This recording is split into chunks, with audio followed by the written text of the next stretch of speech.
Hey, I'm Ryan Reynolds. Recently, I asked Mint Mobile's legal team if big wireless companies are allowed to raise prices due to inflation. They said yes. And then when I asked if raising prices technically violates those onerous two-year contracts, they said, "What the f*** are you talking about, you insane Hollywood ass?"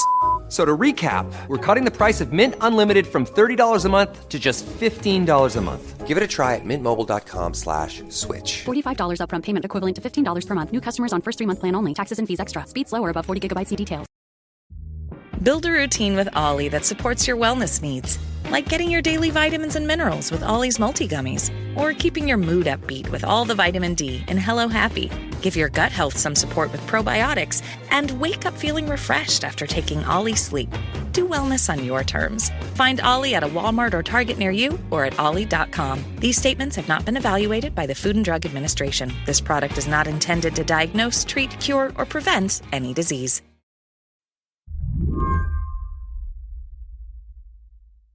Emily Baker White is in the middle of writing a book. Would you describe yourself as a last minute, up to the deadline kind of person, or are you do it ahead of time? I'm not a last minute, up to the deadline person. But in this particular case, one cannot finish a book about a story that is literally happening right now.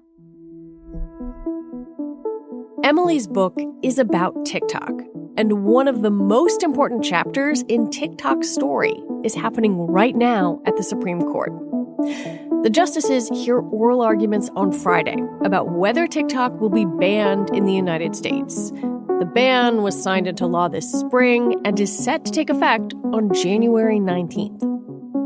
And the Supreme Court would have to stop the law from going into effect by issuing a ruling.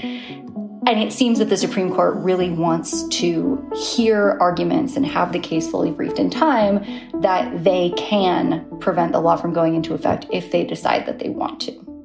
Emily, who's a reporter for Forbes, has been covering TikTok for years. And that means covering all the back and forth in Washington and across the country about whether the app, which is owned by the Chinese company ByteDance, is a national security risk. And now we have this make or break case. It's worth noting that the Supreme Court takes about 1% of the cases that come up to it. And it has taken this case. And that just sort of shows how big a deal this is. The Supreme Court doesn't touch most things. They say the lower court's ruling stands, leave us alone. And they didn't do that here because this is a case that has huge ramifications for a huge number of people. Yes, the 170 million Americans who use TikTok, but also anyone who cares about free speech. Today on the show, this is it, the TikTok ban's big moment in court. I'm Lizzie O'Leary, and you're listening to What Next TBD, a show about technology, power, and how the future will be determined. Stick around.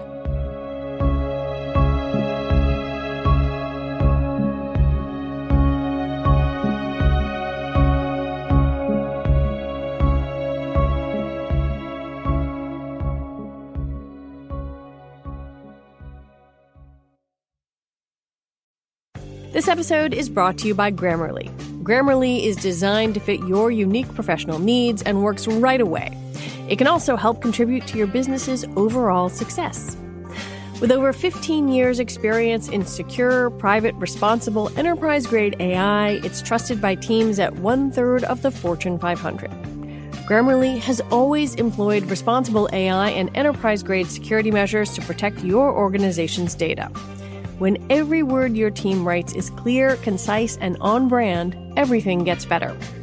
Teams that communicate better with Grammarly report 66% less time spent editing marketing content, 70% improved brand compliance across the company, and can save 19 days per year per employee. Show up as the best version of yourself at work and ensure your team does too with Grammarly. Join 70,000 teams and 30 million people who trust Grammarly to work faster and hit their goals while keeping their data secure. Go to Grammarly.com/enterprise to learn more. Grammarly, enterprise-ready AI.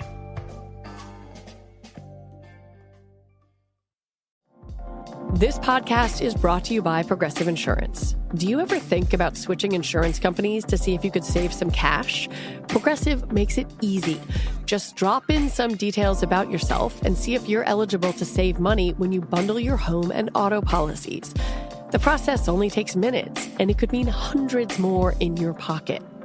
Visit Progressive.com after this episode to see if you could save. Progressive Casualty Insurance Company and Affiliates. Potential savings will vary, not available in all states. To understand how we got to this point, we have to go back to the first Trump administration. Americans were quickly embracing TikTok, and China hawks on Capitol Hill worried about the company's ties to Beijing. TikTok is based in Singapore and LA, but its parent company, ByteDance, is Chinese. Lawmakers in both parties have worried that ByteDance could be asked to turn TikTok data over to the Chinese government. Under Chinese law, it might have to. India made the decision to ban TikTok in June of 2020. In August of that year, the Trump administration followed suit. And Trump says, we're going to ban TikTok. And the only way we can avoid banning TikTok is if ByteDance sells TikTok to a U.S. company. So ByteDance goes and starts negotiating with a bunch of U.S. companies, mostly Microsoft, Oracle, and at the last moment, Walmart a little bit, about what a potential sale would look like. ByteDance doesn't really want to sell. They want to do something short of a sale. They want to do a partnership. Maybe a U.S. company could handle the cybersecurity functions of TikTok or whatever. But hopefully in ByteDance's eyes, they don't have to totally sell this company. They get really close. There's a deadline ticking down, right? They have a certain number of days by which they have to sell under the Trump administration's executive orders. And at the very last minute, when they get really close to a sale, the Chinese government swoops in and says, actually, we're changing our export rules. And you can't export, you can't sell to a foreign company a recommendations algorithm unless you get a license from us. And that's the thing. The recommendations algorithm is the ballgame. Totally. The For You algorithm that makes TikTok what it is, that is the algorithm. The Chinese government was like, yeah, you can only sell it if we're going to let you sell it. And like the subtext there was no chance that they were going to get that license to sell that thing. And so ByteDance can't sell. They can't comply with the U.S. law. They challenge it in court. And the courts side with TikTok and they say, yeah, the Trump administration's way of going about this was like really haphazard. In legal language, they say it was arbitrary and capricious, right? They didn't undertake a careful process here. They were just sort of slapdash targeting TikTok. That kicked off a long and torturous process in both the Trump and Biden administrations to try to segment American TikTok user data in a way that would satisfy U.S. concerns. The effort spanned literally years, but after endless rounds of negotiating, it failed. And meanwhile, bipartisan suspicion of TikTok just continued to grow. In 2023, Congress grilled the app's CEO. We do not promote or remove content at the request of the Chinese government. The question and we will replace. The question is, are you 100% certain that they cannot use your company to promote such messages? It is our commitment to this committee and all our users that we will keep this free from any manipulation by any government. If you can't say 100% certain, I take that as a no. After that, U.S. legislators passed this law to ban TikTok. TikTok sued. They lost in appeals court last month, and now here we are. Emily says ByteDance's argument for keeping their app is all about the First Amendment. We're talking mostly here about First Amendment rights. TikTok, ByteDance, and TikTok creators are saying we have the right to speak and to express ourselves on the platform we choose in the way that we choose. And Congress banning this app is an undue restriction on our speech. There are people in the United States who work at TikTok. There's a U.S. TikTok entity. And then there are people who work at TikTok and ByteDance overseas. People overseas do not have the same First Amendment rights that people within the United States do. And so TikTok, the U.S. entity, is saying, we have First Amendment rights here. We are doing speech. Every time we make a content moderation decision, that is speech. It's done by people in the United States. It's done sort of within the First Amendment protections of U.S. corporations and U.S. persons. But then there is also speech that ByteDance is doing overseas, including the speech that determines that recommendations algorithm. So because the recommendations algorithm is developed, at least in part, overseas, that speech isn't protected under the First Amendment in the same way. Then additionally, you've got people in the United States who made a small business on TikTok, who are speaking on TikTok, and they have the First Amendment rights of a US person. And so the Supreme Court, the district or the appeals court before the Supreme Court, has to sort of parse out, okay, who has what rights here? And then in what circumstances is the government allowed to infringe on those rights? Because the First Amendment law, like most law, is about balancing stuff, right? We don't actually have a completely unfettered right to say whatever we want at any time under the First Amendment. It's just that if the government is going to restrict our speech, especially if it's, really core political speech, they have to have a very, very good reason to do it. And the way that they restrict it has to be as sort of narrow as possible. They can't restrict it any more broadly than they need to in order to make sure that they're achieving their purpose. So that's the big squishy balancing test that the courts have to look at here with all of these various speech rights. We should say the appeals court sided with the government here. Yeah. The appeals court actually said a really interesting thing about the First Amendment. It said that in an era where these big global companies have so much power over our information ecosystem, some regulation, including this regulation, might actually be necessary. Some regulation of speech, limitations on speech, might be necessary to protect the sort of free speech ecosystem for a sort of healthy speech ecosystem in the United States. That's a really interesting kind of inverted, weird way of thinking about the First Amendment. And it also opens the door because if all of a sudden we actually sort of need to regulate speech in various ways to make sure that we have a good speech ecosystem, who's defining what a good speech ecosystem is and what kind of regulations might the government undertake with that aim? And it's not hard to see how that could become problematic down the line. The government, in their briefs, are really leaning on the specter of foreign interference. There's this part where the government brief says the First Amendment would not have required our nation to tolerate Soviet ownership and control of American radio stations during the Cold War. They're going hard on China is an adversary and this is a danger to American national security. Any tea leaves you care to read from precedent or the appeals court on that argument? Well, I'll just say, on the other side, on the First Amendment side, we never banned, even during the Cold War, Russian propaganda. We don't ban Chinese propaganda. We don't ban Sputnik and RT. Those Russian news stations, yes. Yeah, part of our First Amendment idea is that people in the United States should be able to consume foreign propaganda if they want to. There are rules in the United States today about who can own broadcast TV stations. In fact, Rupert Murdoch had to become a citizen of the United States before he was able to buy Fox News, right? And so a lot of people are making that analogy. The government wants this to be about who owns the pipes because they're on much firmer ground in restricting who owns the pipes. When it comes to who has a right to consume what information, Americans have the right to consume pretty much any information they want with some limitations. And that includes foreign propaganda. And that's a right that's been enshrined in First Amendment law for a long time. And that's what this group of users who we've been talking about, they filed an amicus brief basically saying look, as long as we know there might be Chinese propaganda or influence on here, we know, user beware. So let us do it. Right. And that's a thing that TikTok has brought up too, right? So when I talk about, is this an absolutely necessary regulation? One question that the appeals court talked a little bit about and that TikTok has talked about is a Surgeon General label, right? If what's important here is making sure that everybody knows what they're consuming. What if there were a big prominent label on TikTok saying the US government says this thing might be influenced by the Chinese government? And every time you click in, you can imagine a really aggressive label, right?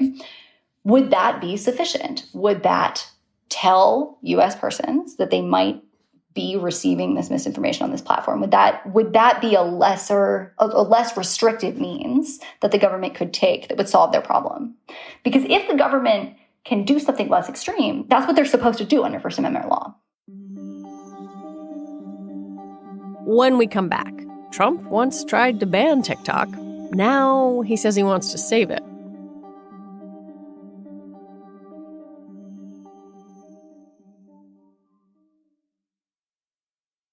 Oh, it's such a clutch off-season pickup, Dave. I was worried we'd bring back the same team. I meant those blackout motorized shades. Blinds.com made it crazy affordable to replace our old blinds. Hard to install? No, it's easy. I installed these and then got some for my mom. She talked to a design consultant for free and scheduled a professional measure and install. Hall of Fame son. They're the #1 online retailer of custom window coverings in the world. Blinds.com is the GOAT. Shop Blinds.com right now and get up to 40% off select styles, plus a free professional measure. Rules and restrictions may apply. Slate Money is a weekly discussion of the most important stories in the world of business and finance. Over the past 10 years, we've become known as the place to go if you want to understand what's going on in business, or if you just want to laugh at some of its successes. So if you want a podcast that doesn't turn CEOs into heroes, listen to Slate Money with me, Felix Salmon, and my co-hosts Emily Peck and Elizabeth Spires every Saturday morning, wherever you get your podcasts. It is very clear that the incoming president, Donald Trump, is trying to position himself as the person who saved TikTok. He's made a lot of statements to that effect, even though in the previous administration he tried to ban the app. But we're moving beyond that. He tried to ask the Supreme Court to, temporarily block the law so he could deal with this. He takes office a day after the deadline for divestment. Does he have any power in this very complicated equation? The timing is just really comedic. He does not have much power before January 19th. He is a private citizen. He has filed an amicus brief as a private citizen saying, here's what should happen. He can go on all the news stations he wants and ask the court to do things, but it's in the court's hands before then. Once he comes to power, the bill has in it a provision that allows the president to grant a one-time 3-month extension if TikTok and ByteDance can show that they're making meaningful movement toward divestment. There is some question about whether President Biden would have to do that because President Trump would have to issue that one-time extension after the law had gone into effect. The law, it's not totally clear he can do that, but it's not totally clear he can't. And he might try. So if the Supreme Court says the law stands, TikTok is banned if it's not divested, everybody go home. And the next day, Trump gets inaugurated, comes to power. It seems possible to me that he will try to say, all right, I'm certifying to Congress, I'm doing the thing under the law, I'm giving them 3 months. I think even if his ability to do that is a little bit shaky, I think he might try to do it anyway. And who would stop him? Probably, since he would then be DOJ. But the thing is, under the law, he only gets those 3 months. And TikTok and ByteDance could get those 3 months to try to broker a sale. But if the Chinese government says you can't sell, go home, you're kind of stuck unless Trump can work something out with the Chinese government on that front. So the best case scenario for Trump, for political ends, is TikTok goes down on January 19th. Trump comes to power. He brings it back for 3 months. He says, I saved it. Look at me. I saved it. I fulfilled my campaign promise. And then if TikTok isn't sold within 3 months, he can say, well, I saved it. They should have sold. They didn't. That's their fault. Blame them.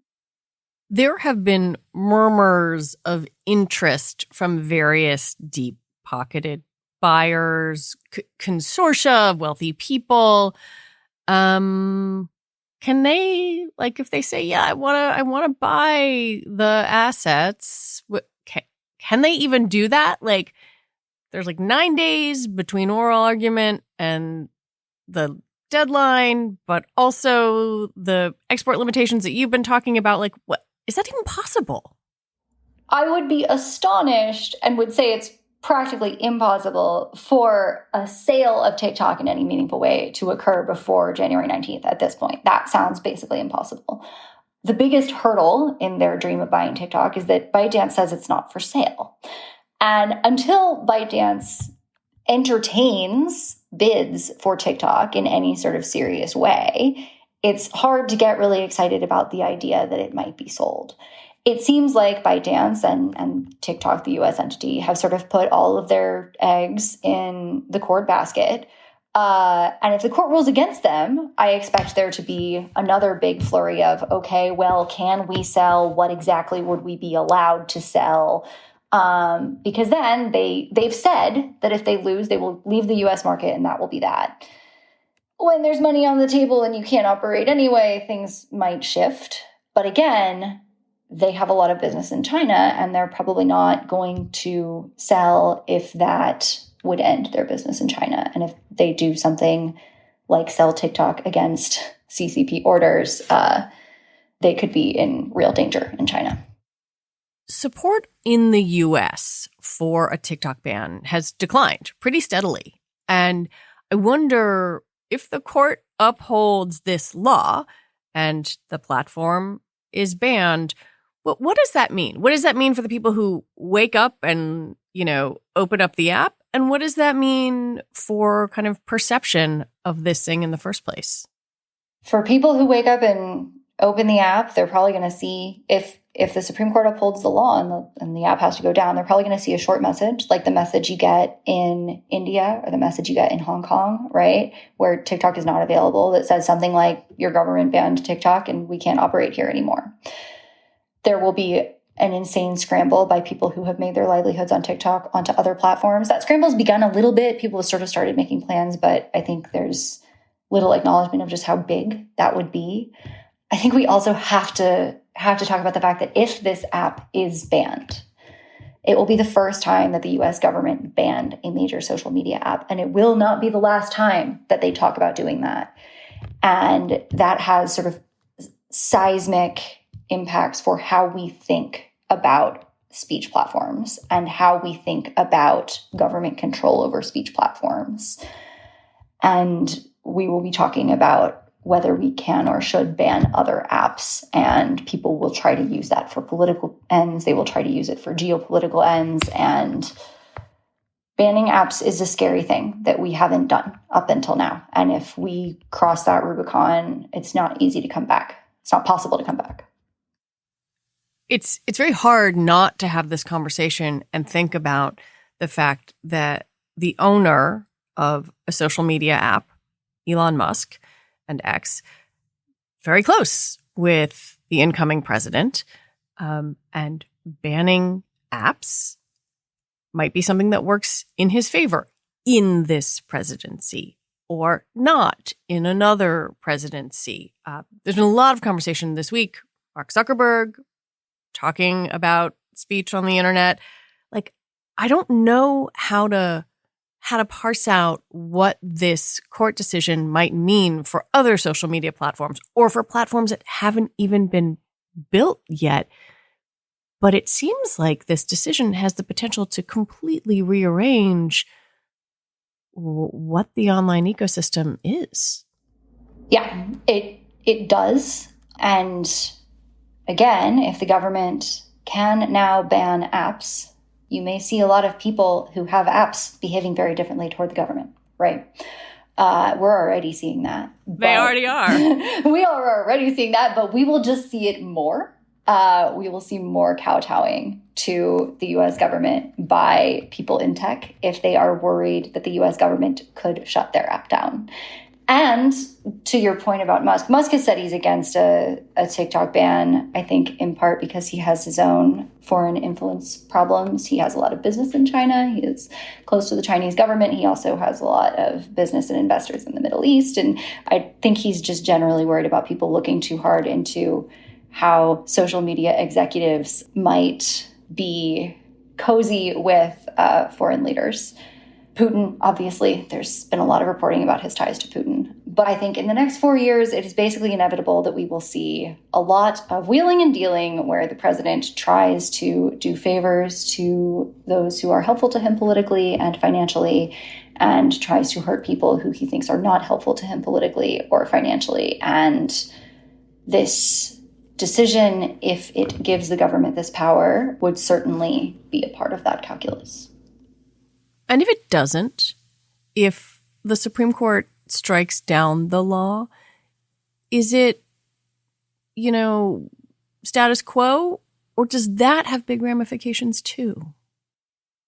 It's closer to status quo for most people. But I think it would be pretty important in the way that we think about the balance of power between the government and social media companies. And, it's really hard because I think probably a lot of your listeners are listening to this being like, I don't trust the government very much. I'm nervous about giving the government this power. But then they also are probably feeling like, there are a lot of unchecked private companies absolutely wilding out there in Silicon Valley with our data and our information ecosystem. And that's not great either, right? And so I think when we are worried about the power that either of those parties, both of those parties have over our speech ecosystem and over the information that we consume, over how we understand the world around us, balancing the power between two potentially fickle, problematic groups is the challenge here.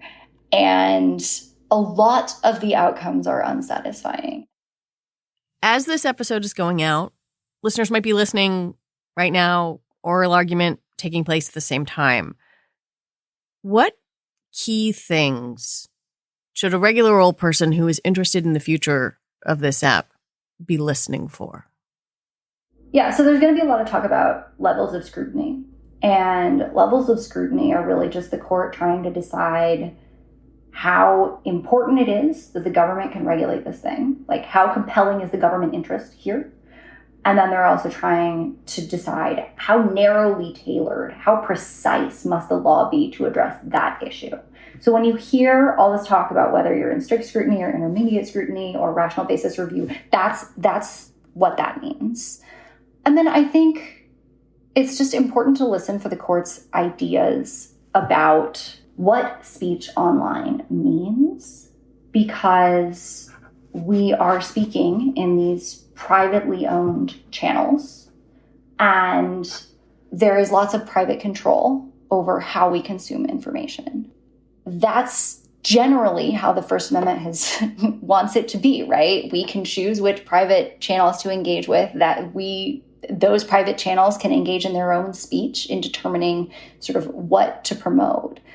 But there's no transparency right now. We don't understand how and why social media platforms choose to show us X, Y, or Z thing. And I don't even know what they're showing you. I don't know what the 10 most popular TikToks are today. And so it's really hard for me to know whether there's an influence operation going on. When we all used to tune into the nightly news, I at least knew what everybody was hearing. Now we don't know that.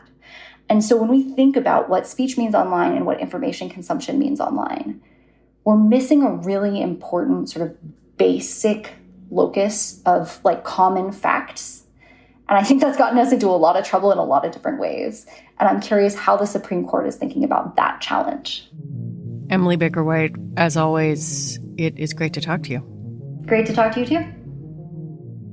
Emily Baker White is a tech reporter at Forbes and is currently writing a book about, yes, TikTok.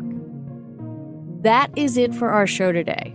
But one very important piece of news is that our friends at Amicus, Slate's Dahlia Lithwick and Mark Joseph Stern, are listening to this oral argument. They are going to break it down on their show, Amicus. New episodes of Amicus come out on Saturday mornings, so just search Amicus wherever you listen. What Next TBD is produced by Evan Campbell, Patrick Fort, and Cheyna Roth. Our show is edited by Paige Osborne. Alicia Montgomery is vice president of audio for Slate, and TBD is part of the larger What Next family. And if you want to support this show and our independent journalism, the number one best thing you can do is join Slate Plus. You get all your Slate podcasts ad-free, and you will never hit the paywall on the Slate site. So just head over to slate.com/whatnextplus to sign up. All right, I will be back on Sunday with another episode. I'm Lizzie O'Leary. Thanks for listening.